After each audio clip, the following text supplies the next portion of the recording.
Halo Pak Edi, saya Raden Jeremy Farel. Di sini saya akan menjelaskan bagaimana saya membuat DDL saya berdasarkan dengan ERD yang saya buat.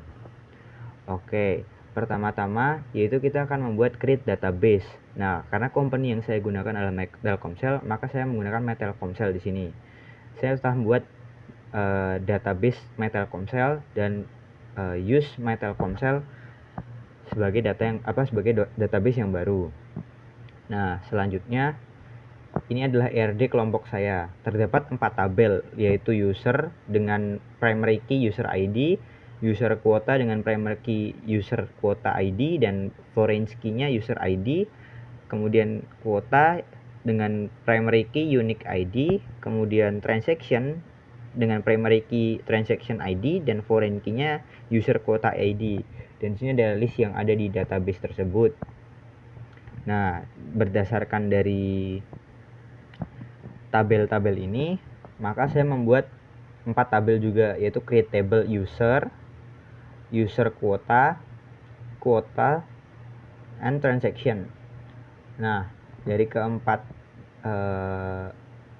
tabel ini saya memasukkan primary key dan isinya tadi, seperti user quota ID menjadi primary key, user ID, foreign key-nya, kuota, integer, dan lain-lain, berdasarkan dari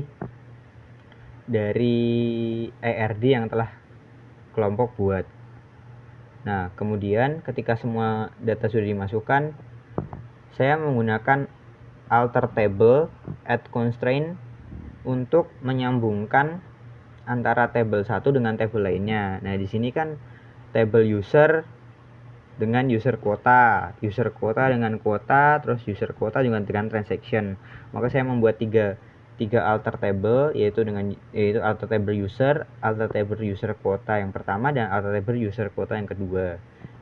Nah, di sini tuh isinya add constraint user quota. Karena user akan disambungkan dengan user quota, maka foreign key underline user quota underline user, kemudian foreign key-nya tadi user ID, terus referensi dari user di user ID.